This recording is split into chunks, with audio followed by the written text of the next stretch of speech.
So come to next theorem. A commutator ring capital with unity is an integral domain if and only if the cancellation loss holds in capital R. Okay. So already we know what is an integral domain. What is an integral domain? What is it? So integral domain means it is already a ring. A ring capital R is called integral domain if capital R is a commutative ring. Second one with unity and one belongs to capital R together with and without zero divisors. And without zero divisors. Okay. So an integral domain means commutative ring with unity and without zero divisors. But in the statement, the ring capital R is predefined as it is a commutative ring with unity.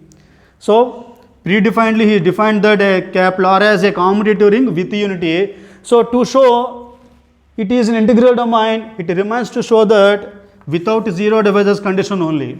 Okay. So what the statement? A commutative ring capital R with unity is an integral domain if and only if the cancellation loss holds in capital R. Here they defined as if and only if. What is in if and only if? So in any statement, if they given if and only if, there are two conditions, necessary and sufficient conditions. Necessary and sufficient conditions. So first of all, come to the statement what I have given. Let capital R be a commutative ring. Let capital R be a commutative ring with unity. Commutative ring with unity. Okay. Now, if and only if condition, we come to the if and only if condition they given. So, if and only if means there are two conditions, necessary and sufficient condition. What is the necessary condition and what is the sufficient condition? Necessary condition means what we have taken, what we have to prove. Okay. First, in necessary condition, suppose capital R is an integral domain and we prove the cancellation loss holds in capital R. Whereas in sufficient condition, we take the cancellation loss holds in capital R and then we prove capital R is an integral domain. Necessary condition lo capital R ni integral domain ga తీసుకొని cancellation loss ఉంటాయని prove చేయాలి. Sufficient condition లో cancellation loss ఉంటాయని చెప్పేసి integral domain అని మనం prove చేయాలి. Okay. Come to necessary condition. Necessary condition. Okay. Suppose necessary condition, suppose capital R is an integral domain.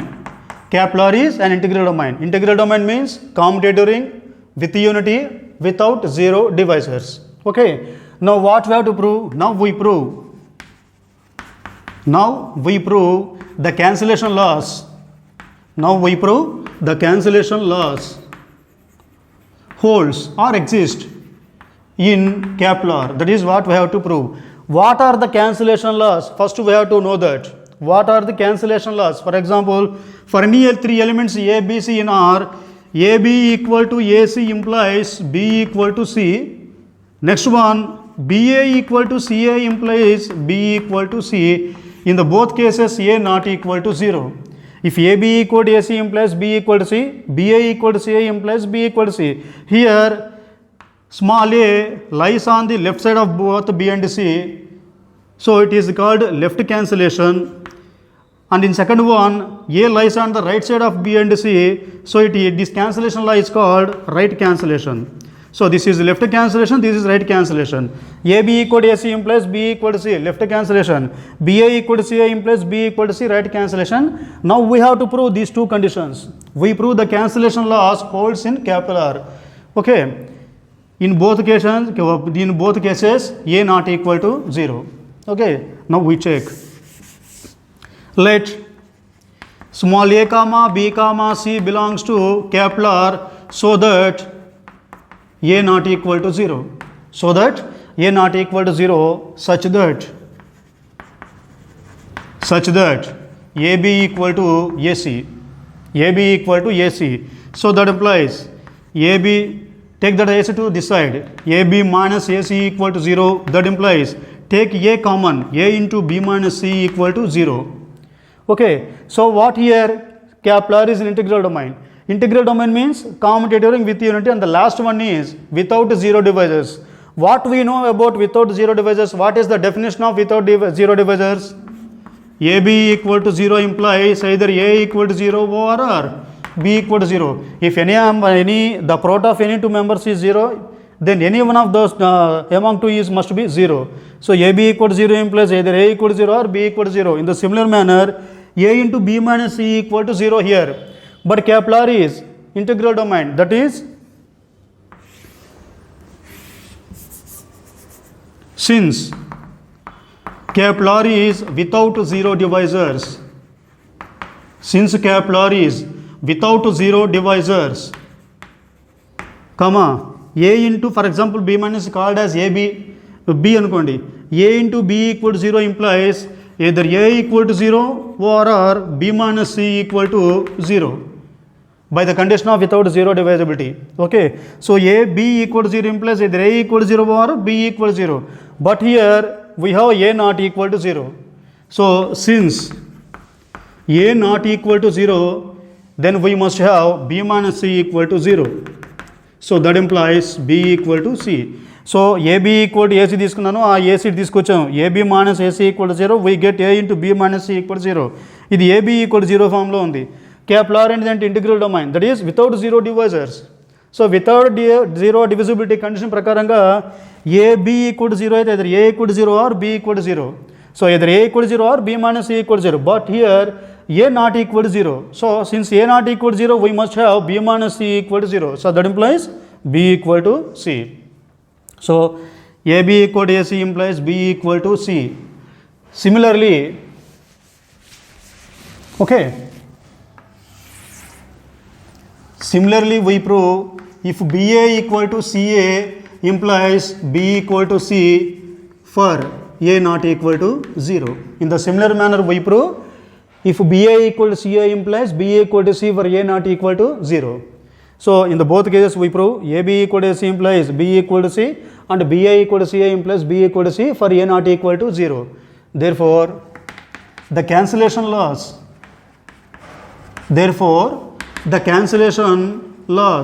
holds in capital R. The cancellation loss holds in capital R. Okay. Next, sufficient condition. Sufficient condition లో ఏం తీసుకోవాలి?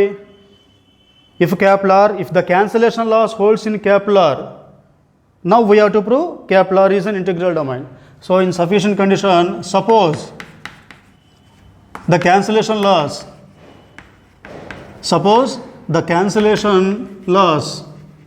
holds in capital R. Okay, next what we have to prove? Capital R is an integral domain. In the necessary condition, we check as capital R is an integral domain and we prove the cancellation loss holds in capital R. Necessary condition లో మనం R integral domain తీసుకుని cancellation loss ఉంటేనే prove చేసాం. But in sufficient condition, in the reverse manner, we take the cancellation loss holds in capital R. Now we prove capital R is an integral domain. Now we prove capital R is an integral domain. So now we have to prove capital R is an integral domain. What is an integral domain? Again, commutative ring with unity and without 0 divisors. But in the statement, they already given that capital R is a commutative ring with unity. So they already given capital R as a commutative ring with unity. So here to prove R is integral domain, there is no need to prove that capital R is a commutative ring with unity. Already statement లో capital R అనేది commutative ring with unity ఇచ్చేసాడు, కాబట్టి ఇప్పుడు మళ్ళీ ఆ రెండు prove చేయాల్సిన అవసరం లేదు. So what we have to prove? It is sufficient to prove capital R is without 0 divisors. Okay, since capital R is a commutative ring with unity, capital R is a commutative ring with unity, comma, it is enough to show that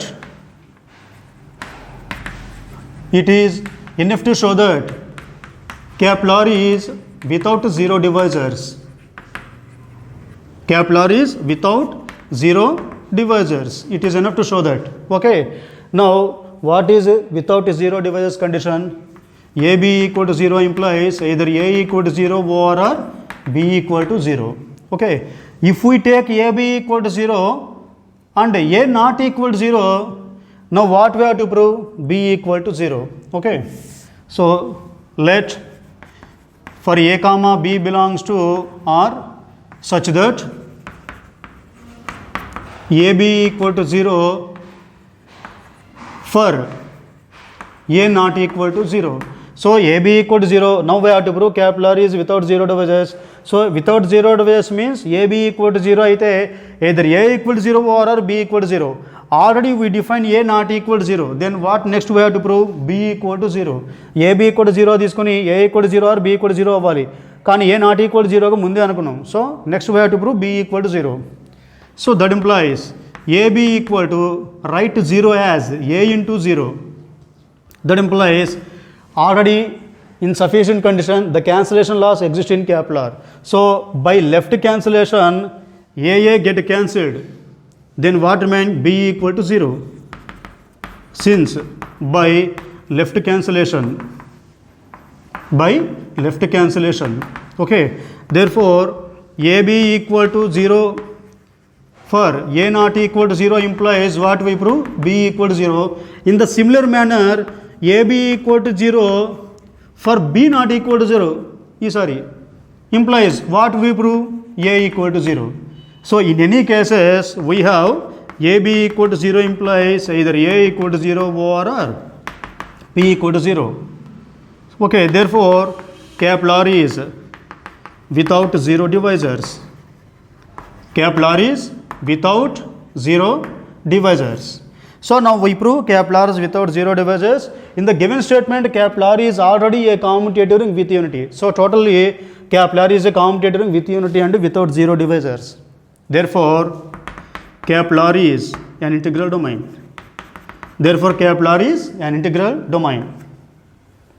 Okay. So next come to the definition field. In the beginning class of the definition of ring theory, we came to know the definition of a ring. Okay, what is a ring? Capital R is called a ring if R comma plus C is abelian. Second one, R comma dot is a semi-group together with distributive properties must be hold. Okay, then next definition, commutative ring. And next one, commutative ring with unity. These three definitions we already learned in the first class of the definition of ring theory. Okay, so what is a ring? Capital R is called a ring if R comma plus is abelian, R comma dot is semi-group and together with the distributive properties. Next another definition, commutative ring, and next definition commutative this or ring with unity. Okay, so now come to the concept of abelian group. A non-empty set abelian group, a non-empty set is called abelian group if it satisfies 5 conditions. What are they? Closure, associative, existence of identity, existence of inverse and commutative laws. Okay, if these 5 conditions are exist, then the set is called an abelian group. In the definition of ring, capital R is already abelian group with respect to addition. Okay, but what about multiplication? In multiplication, capital R is only semi-group. What is called semi-group? If the set satisfying only first 2 conditions, closure and associative. Okay, if the set containing satisfying only 2 conditions, closure and associative, here the binary operation is dot multiplication. Addition తో మనకి abelian group అన్ని properties ఉన్నాయి R అనేది, కానీ multiplication వచ్చేసరికి only 2 properties, closure and associative. What about the next? If we apply identity element to the ring capital R, that is called ring with unity. We already said if 1 belongs to capital R, so then capital R is called ring with unity. And next to commutative ring. If we apply commutative law, it is called commutative ring. If we apply commutative law, then the ring is called commutative ring. If we apply identity element property, 1 belongs to capital R, then the ring is called ring with unity. If we apply commutative law, ring is called commutative ring. Then what about inverse? In that video we say that we later see about this inverse condition. Okay, now we see the inverse condition in the definition of field. Okay, మన previous definition లో associative identity, closer associative identity, commutative లా కనేసి మాట్లాడుకున్నాం. Inverse condition తర్వాత చూసుకుందాం అనుకున్నాము, అది ఇప్పుడు మనం ఈ ఫీల్డ్ డెఫినేషన్లో చూద్దాం. Definition of a field. A ring, here capital F or capital R, a ring capital R is called a field, a ring capital R is called a field if there are three conditions. First one, capital R is a commutative ring. Capital R is a commutative ring.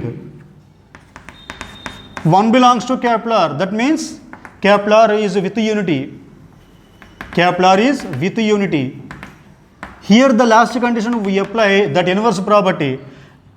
Each non-zero element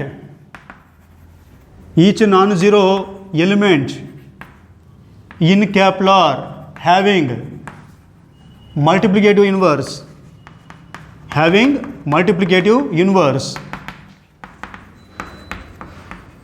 in capital R. So that is the third condition. So a ring capital R is called a field if capital R is a commutative ring with unity and a multiplicative inverse condition under multiplication. So each non-zero element in capital R having multiplicative inverse in capital R. Okay, if three conditions are satisfied in capital R, then capital R is called a field. ఈ మూడు conditions కనుక satisfy అయితే ఏంటవి?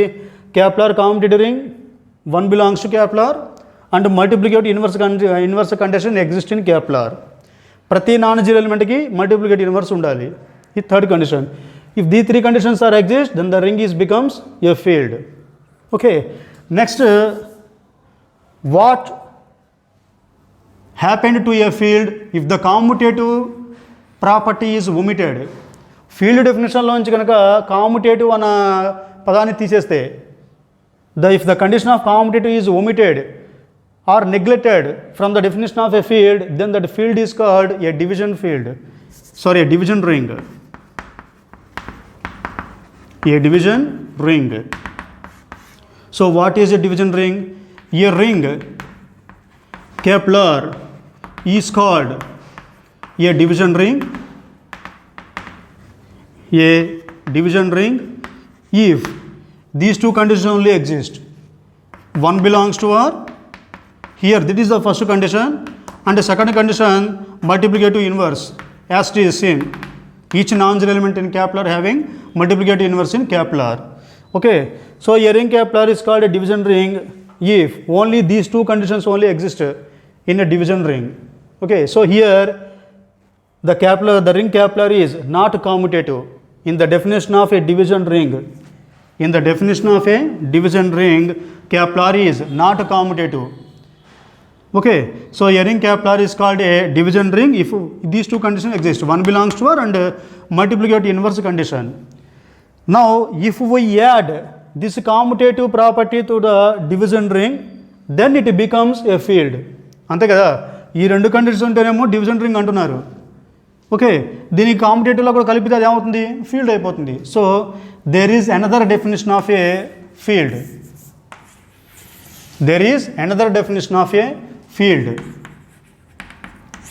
ఇది కూడా field డెఫినేషనే.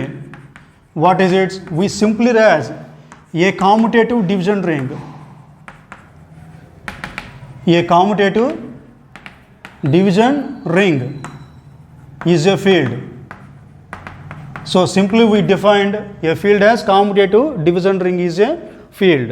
Okay, but in the examinations if they given to or they asked to define a field, you have to write only this definition, not that one. If we want to write the definition, again you have to describe what is a division ring. ఒకవేళ ఈ division రాయాలనుకుంటే నువ్వు మళ్ళీ division ring ఏంటంటే చెప్పాల్సి వస్తుంది. So directly in the examination if they ask to define the definition of the field, you must write this only. Okay, next come to the theorem. A field has no zero divisors. No zero divisors అన్న and mean no zero divisors and without zero divisors, they are the same meaning. Okay, a field has no zero divisors. What it means by no zero divisors or without zero divisors, we know already. AB equal to 0 implies either A equal to 0 or B equal to 0. What we know? Next. So a field has no zero divisors. Next. Come to the proof. Let capital F be a field. Let capital F be a field. Okay, now we prove. Now we have to prove capital F has no zero divisors. Capital F has no zero divisors. That means if AB equal to 0 implies either A equal to 0 or B equal to 0, that is what we have to prove to show that capital F has no zero divisors. So let A comma B belongs to capital F such that AB equal to 0 for A not equal to 0. Okay, so F has to prove capital F has no zero divisors, we take AB equal to 0. Now what we have to prove? A equal to 0 or B equal to 0. మనం prove చేసింది A equal to 0 or B equal to 0, but we predefinedly defined as A not equal to 0. So to prove the non-zero divisibility, what we have to prove? B equal to 0. B equal to 0. Okay, na? So here A not equal to 0. Here A not equal to 0 belongs to capital F. That means A is a non-zero element in capital F. What is a capital F? F is a field. So what is a field? The last condition of field. So, okay, what is a field? A commutative ring with unity and each non-zero element having multiplicative inverse. That is the last condition. Okay, here small a is a non-zero element in the field capital F. So by the definition of a field, this non-zero element must have multiplicative inverse. ఇక్కడ ఏ అనేది capital F అనేది ఏంటి field, ఫీల్డ్లో ఏ అనేది non zero element. Field definition ప్రకారంగా మూడో condition ఏంటి? ప్రతి నాన్ జీరో ఎలిమెంట్కి మల్టిప్లికేటివ్ ఇన్వర్స్ అనేది ఉండాలి. So here A not equal to 0 belongs to capital F. Since capital F is a field, since capital F is a field, the last or the third condition of the field, A inverse belongs to capital F. So here A is a non-zero element in a capital F, F is a field, so this non-zero element having multiplicative inverse, A inverse in capital F. Okay, now we have AB equal to 0, multiply both sides with A inverse. A inverse of AB equal to A inverse into 0. That implies, write the associative law. A inverse A into B equal to A inverse into 0 means 0. A inverse into A means 1. That is, basically it is an identity element E. Okay, A inverse into A means E. But here we are using the binary operation multiplication. So in multiplication, the identity element is 1. So 1 into B equal to 0, that implies B equal to 0. A inverse A means 1 into B equal to 0. So 1 into B means B equal to 0. So here AB equal to 0 for A not equal to 0, but we get AB equal to, B equal to 0. So AB equal to 0 for A not equal to 0 implies we get B equal to 0. Similarly, AB equal to 0, if we take B as non-zero, then we prove A equal to 0. So in any case, we have AB equal to 0 implies either A equal to 0 or B equal to 0. What is this? Without a condition, without zero divisibility definition. Therefore, capital F has no zero divisors. Capital F has no zero divisors. So what are asking? F is a field. A field has no zero divisors. Not zero divisors means AB equal to 0 implies either A equal to 0 or B equal to 0. That is what we have proved. Okay. So now we prove a field has no zero divisors. Okay. Come to the definition of integral domain and field. Integral domain. What is the integral domain? Suppose a non-empty set, a ring capital R is called an integral domain if capital R is a commutative ring with unity and without zero divisors. without zero divisors. These three conditions are existing in integral domain. Next field. Next field. This ring or capital R is called a field if capital R is again a commutative ring with unity and multiplicative inverse condition. Multiplicative inverse, and each non-zero element having multiplicative inverse. Okay, so if we observe the both definitions, integral domain and field, first two properties are common. So in the integral domain and in the field, both are commutative ring with unity. Now what we prove? Field has no zero divisors. So capital R is already a field. Now in integral domain, the third condition is without zero divisors. The field has without zero divisors, we prove. That is, without zero divisibility is applicable to a field. Without zero divisibility is applicable to a field. Okay, already capital R is a field, that is a commutative ring with unity. Okay, now we add additional information to the field. What is it? Maybe without zero divisors. Now a field is commutative ring with unity and without zero divisors. So commutative ring with unity without zero divisibility means it is integral domain. It means integral domain. So indirectly, directly what we prove? Your field is an integral domain. Every field is an integral domain. Okay, so by this theorem, what we prove? Indirectly, a field has no zero divisors means every field is an integral domain. Okay, so next theorem, every field is an integral domain. Every field is an integral domain. Okay, so suppose capital F is for proof. Come to the proof. Suppose capital F is a field. Now we prove capital F is an integral domain. This మనం prove చేసింది. To prove the remaining part of the proof is asked is a field has no zero divisors. Write down the proof of this statement here. ఈ statement ప్రూఫ్ని ఇక్కడ రాసేయండి. ఎందుకు? Why? Because we prove a field has no zero divisors. To prove a field is an integral domain, first two conditions, commutative ring with unity is both common to the field and the integral domain. So to prove field as integral domain, it remains capital F has no zero divisibility. Okay, ఎఫ్ని మనం ఫీల్డ్ని integral domain చెప్పాలంటే ఫీల్డ్లోను integral డొమైన్లోను commutator ring with unity కామన్గా ఉంది. ఇక integral domain చెప్పాలంటే మిగిలింది ఏంటి? వితౌట్ జీరో డివిజిబుల్ కండిషన్ చెప్పాలి. అది ఆల్రెడీ పై స్టేట్మెంట్లో మనం ప్రూవ్ చేసాం. A field has no zero divisors. So write down the proof of the statement. Write down the proof of the statement. After completion of this proof, chivarly,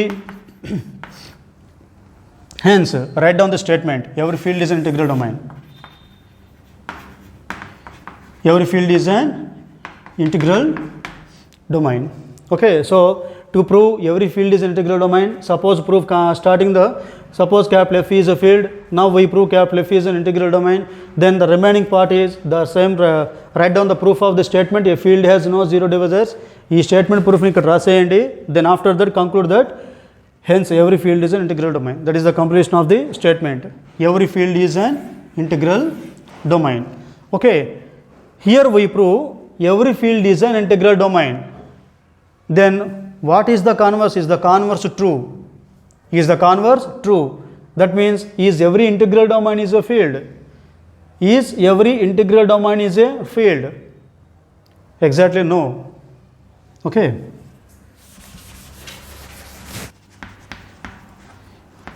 Every integral domain is a field? Question mark. Exactly no. Why? Because if consider, for example,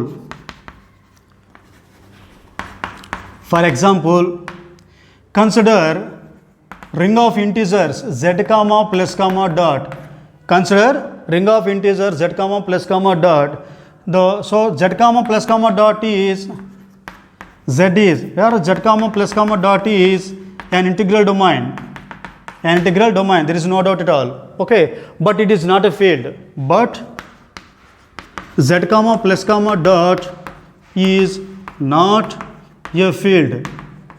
Is not a field. Why? Because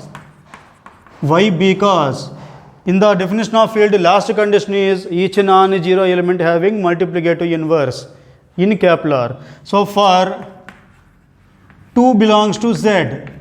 2 is an integer, but its multiplicative inverse 1 by 2, it is not an integer.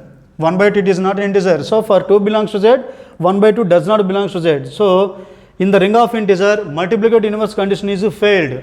That's why z comma plus comma dot is not a field, but it is an integral domain. Okay.